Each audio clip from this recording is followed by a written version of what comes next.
Hello, everyone. Tonight, we are sitting in the middle of a locked nursery where the mobile never stops spinning despite there being no wind, no child, and no one left to wind it.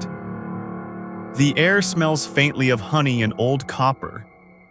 The crib rocks slightly, though the floorboards are steady. And every few minutes, a low tonal hum vibrates through the floor like a lullaby muffled by centuries. You are here, standing where the wallpaper peels in curling strips, where footprints too small to belong to anyone still living pad lightly through the dust. You probably won't survive. Not because anything jumps out or grabs you, but because things like this wear you down over time. Quietly, patiently, like a mother waiting by an empty cradle. So before you get comfortable, take a moment to like the video and subscribe, but only if you really like what I do here. Let me know where you're listening from and what time it is there. That way, I'll know exactly when the humming started.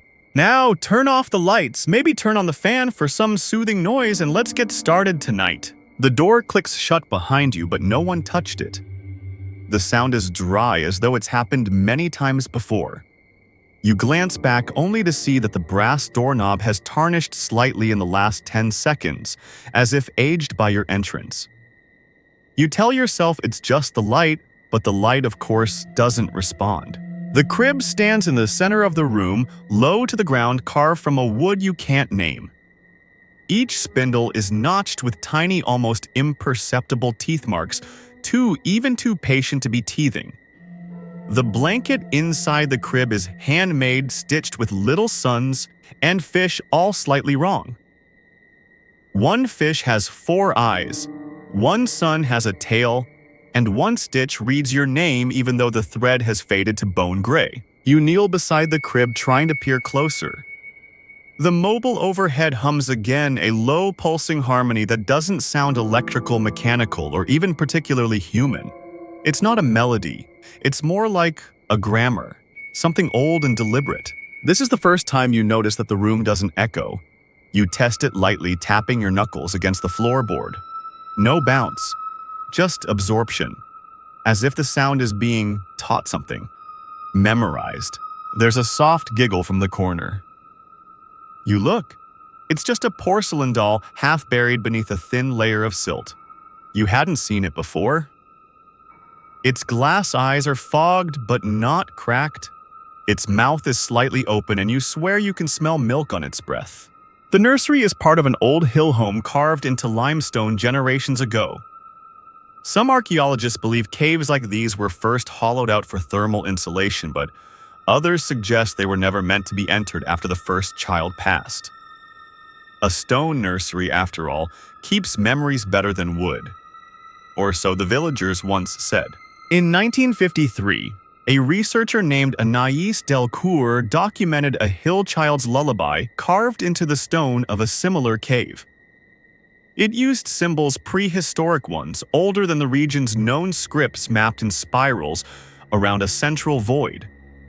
The tune couldn't be deciphered, but when sung aloud, it was known to make birds freeze mid-flight.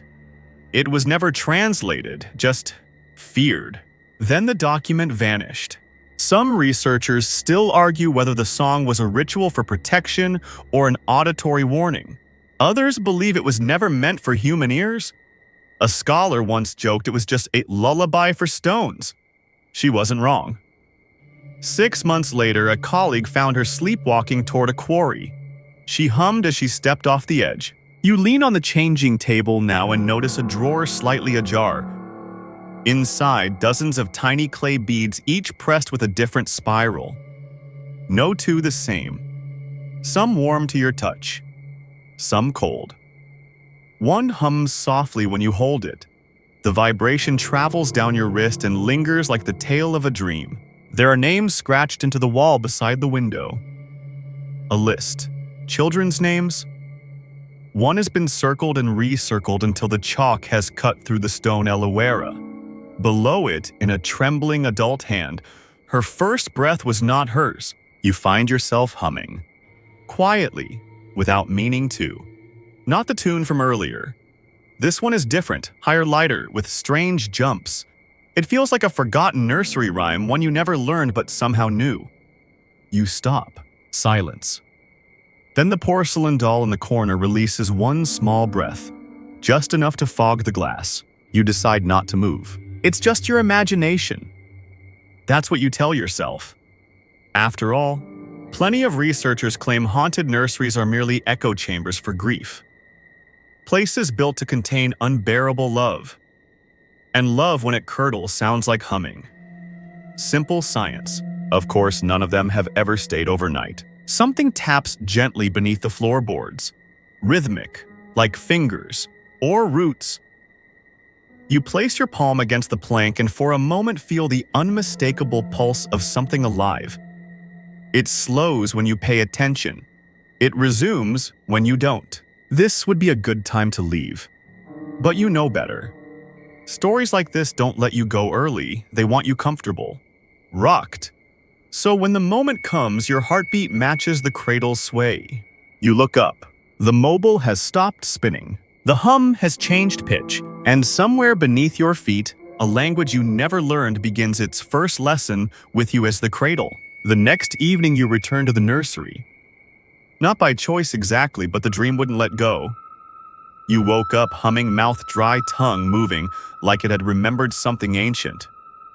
The tune had no beginning, no end. Just circles. Spirals. A note caught in the throat of time. Now you are back. The door creaks open more easily tonight as though expecting you. The air is cooler, tinged with lavender and ash. The mobile is still. The porcelain doll has changed positions. Not dramatically, just enough to be polite about it. You step inside. The walls feel closer tonight. The wallpaper has continued to peel, revealing beneath it not just plaster but a thin layer of symbols. Spirals again, repeating. You run your fingers along them. They're not painted, they're burned in. Near the rocking chair, a layer of fine dust has gathered on the floor in a perfect oval. You don't remember seeing it before. But when you check your shoes, there's dust on the soles. You've been here longer than you think. Once in a remote Anatolian site called Tatalhoyuk, archaeologists uncovered a room filled with infant bones. Each tiny skeleton buried beneath the floor, beneath the hearth, beneath sleeping platforms. They weren't buried randomly. They were aligned, heads toward the east, feet toward the fire pit. Some say this was a protective measure, the dead guarding the living. Others argue it was just practical, a way to keep warmth close. One fringe researcher suggested the house itself was a parent and the bones were its children. She was dismissed from the dig shortly after. You notice the light in the room has dimmed, though the sun hasn't set. The shadows on the wall are long and slanted, as if the room's perspective is bending. You shake your head. Maybe you didn't eat enough. Maybe it's just low blood sugar. Or high ancestral memory. Hard to tell sometimes. You sit in the rocking chair. It rocks before you touch it. The hum is gone. In its place, something softer, like breathing through wet leaves. You lean back, and the mobile begins to spin again. Slowly, with intent. The beads in the drawer have multiplied. You count 27 now. Each a different temperature. One feels like it's sweating. Another pulses faintly against your skin, like it's remembering a dream it hasn't had yet. You arrange them in a line across the changing table. The vibration they create is melodic but not harmonic. You don't know the rules. You just know it means something. You pull out the bottom drawer. Inside, a small, cloth-bound notebook. You flip it open. The writing is faint, smudged, but readable. If you hear the second voice, you must respond with silence.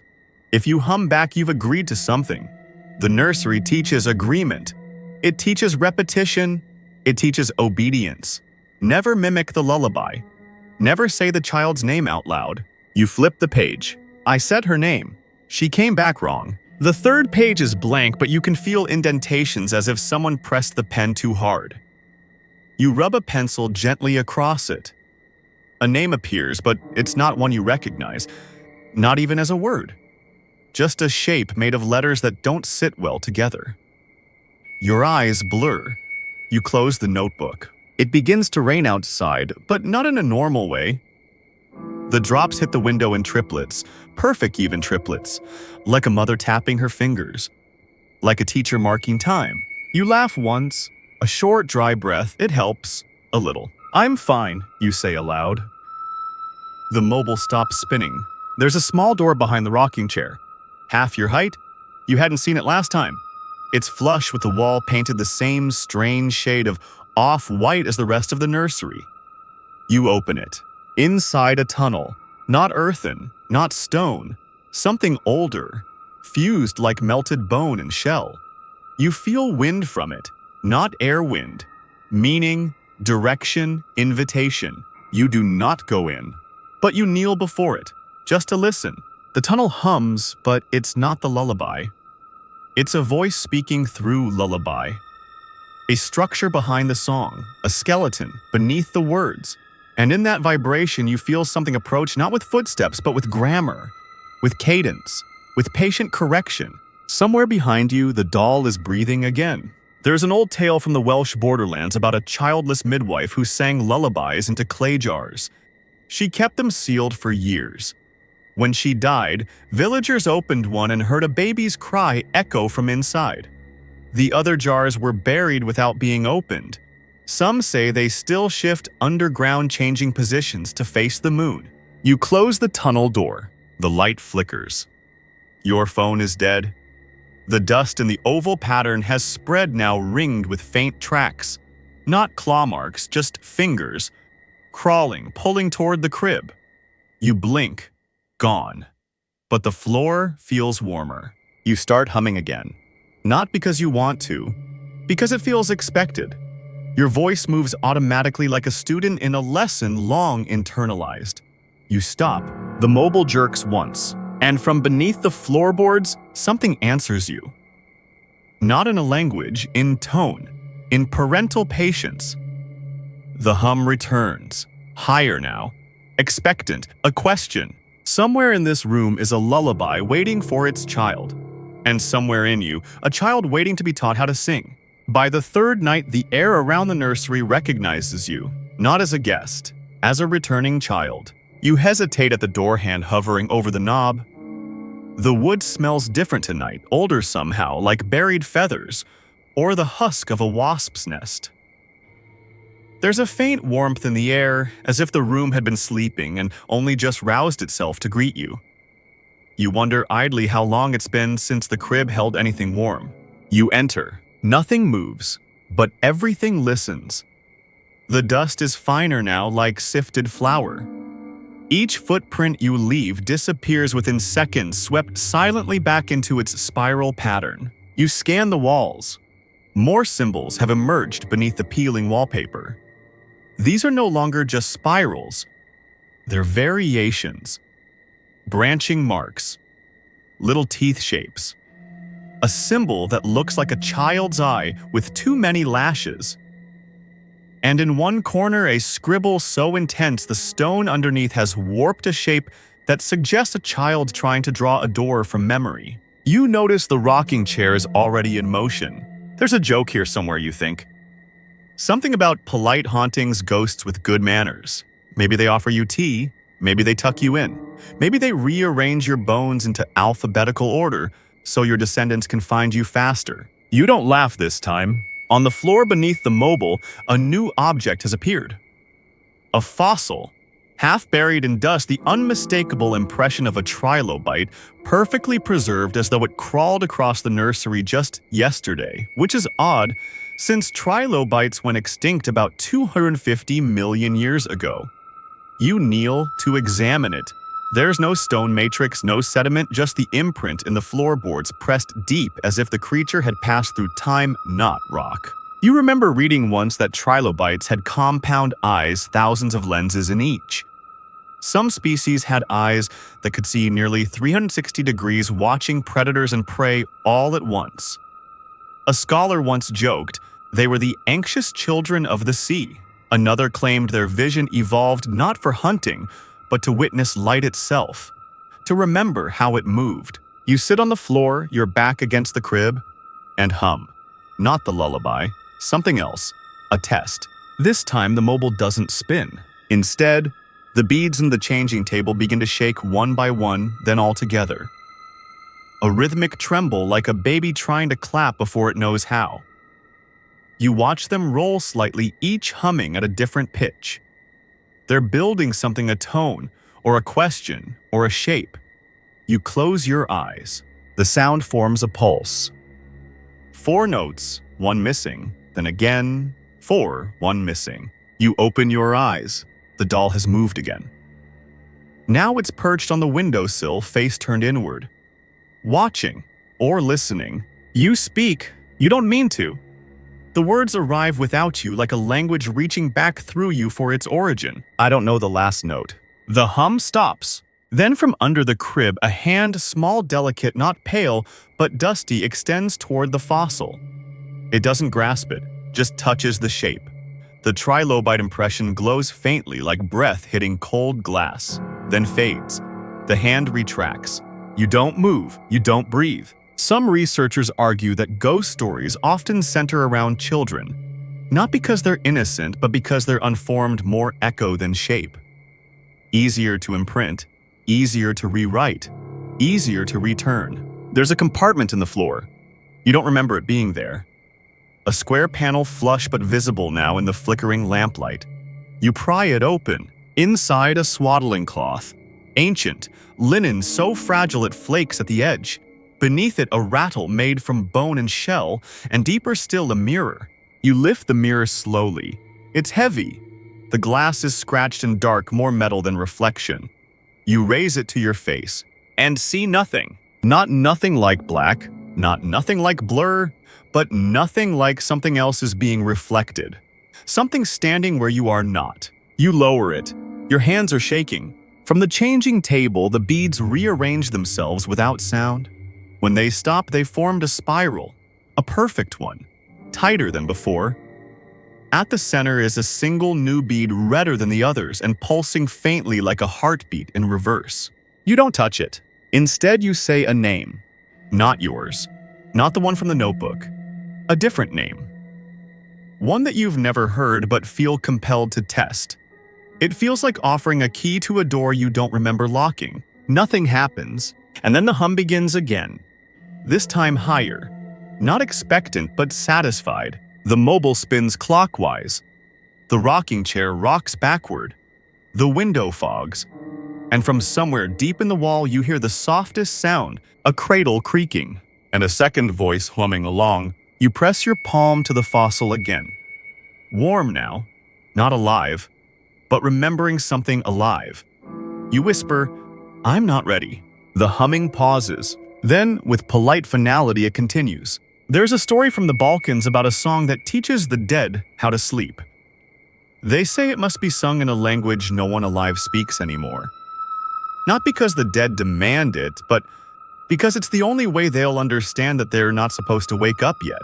You leave the fossil where it is. Tonight you hum back. Just once.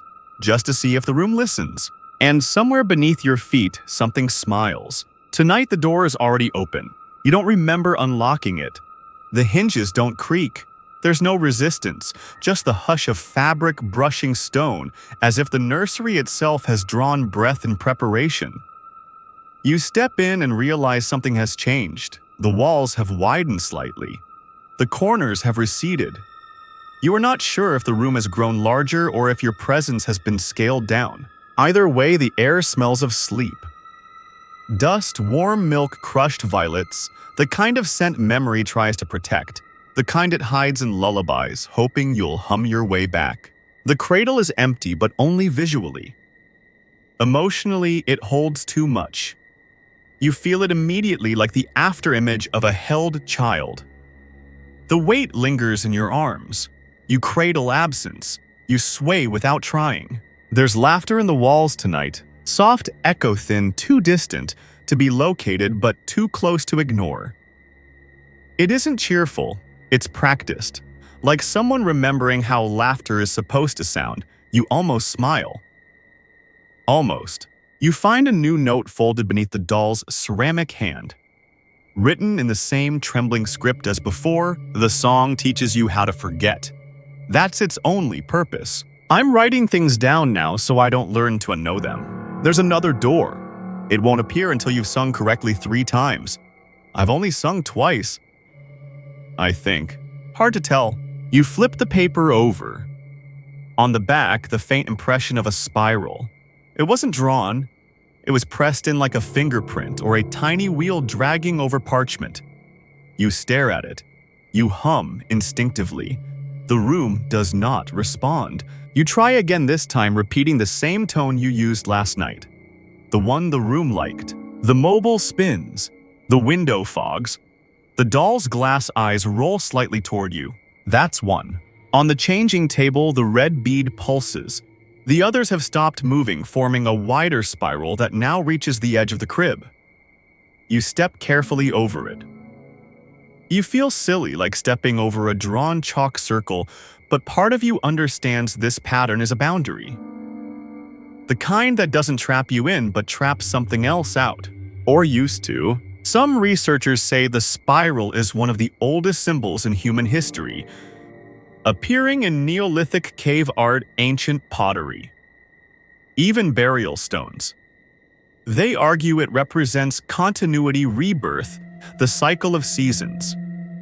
Others think it's just what humans draw when they lose track of time. There's a paper from 1978 that proposes a third theory: spirals emerge spontaneously in long-forgotten architectures when a space begins to remember how it was used. The mobile stops. You hum again. A different phrase, rising then falling like water being poured into a deeper pool. The window fogs again. The rocking chair tilts forward once then back. That's 2. You sit cross-legged on the nursery floor. It accepts your weight without sound, as if you belong here, as if you have belonged. You whisper, "Why does the room remember me?" From behind the wall, something shifts. Not words, not breath, just adjustment, like a crib being nudged slightly closer to the fire. You open the small tunnel door. It's deeper tonight. The air that drifts from it carries a different scent now, wet stone and candle wax. You think you hear water dripping far away in a rhythm that almost matches your heartbeat. You hum again. The same tune you've now sung 3 nights in a row. The same pauses. The same restraint. Nothing happens, but you feel it. A slow roll of heat at your back, like someone has opened their arms behind you. Or like a parent bending to lift a sleeping child without waking them. Your skin tightens. You stand. There's a new seam in the stone. A second door. This one is not polite. It wasn't built to be found. It was sealed by intention, not architecture. But the seam is visible now.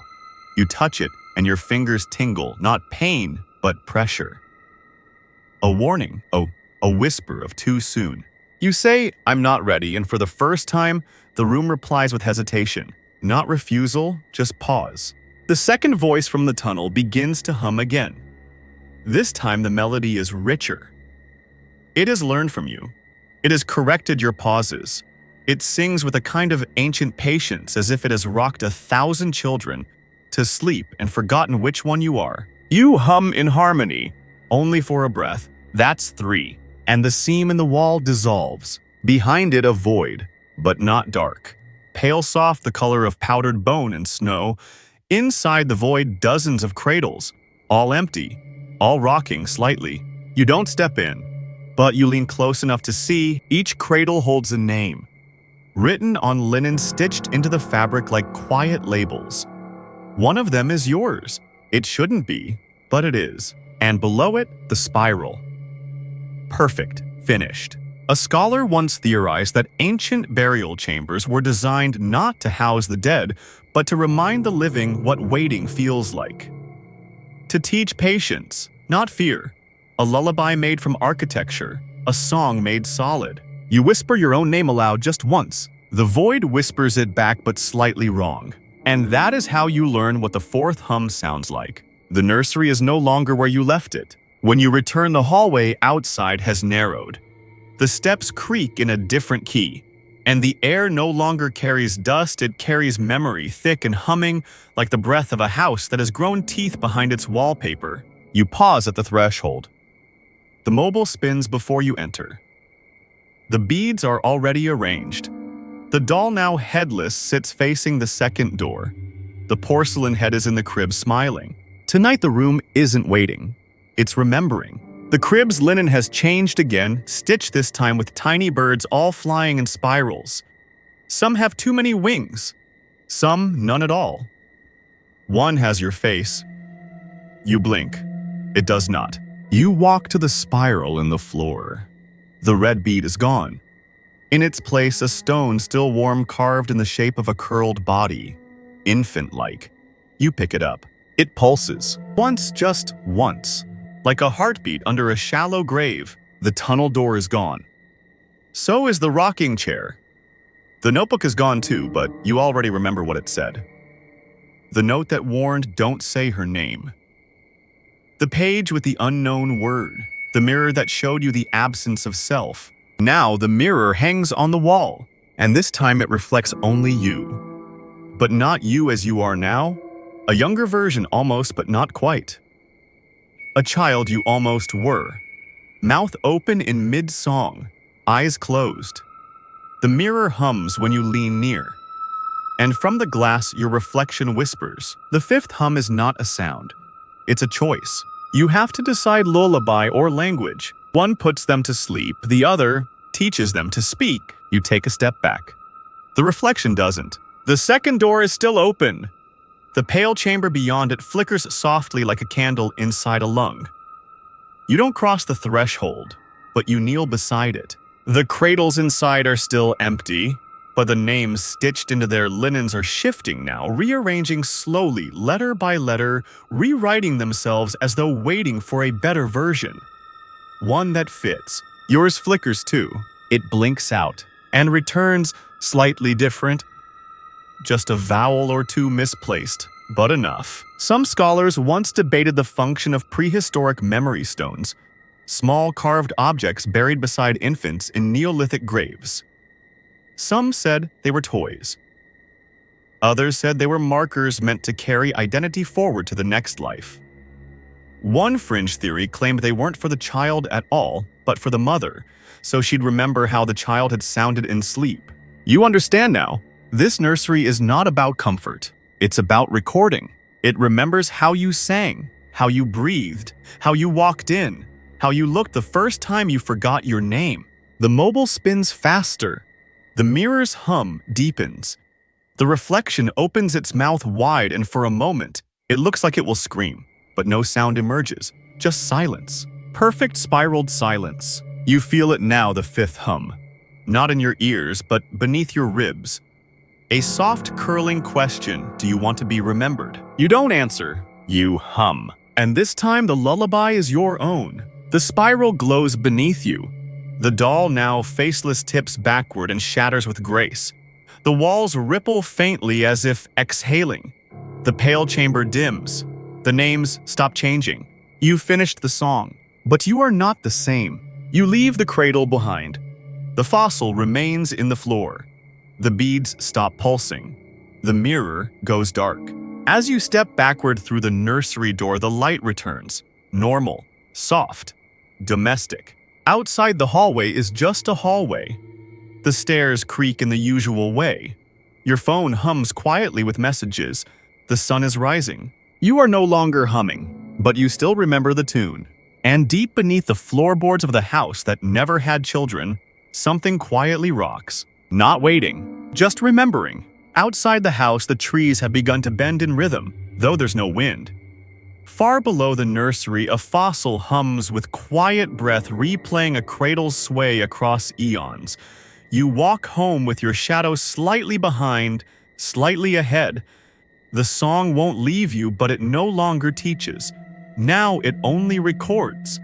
You'll find its patterns in cracked porcelain and spiral shells in the silence that follows lullabies. When you sleep tonight, you'll dream of dust arranging itself into language, of cribs that wait like open mouths, of voices humming in harmony from the corners of forgotten rooms. And you won't remember who taught you the song, only that you knew it too well, and you sang it beautifully.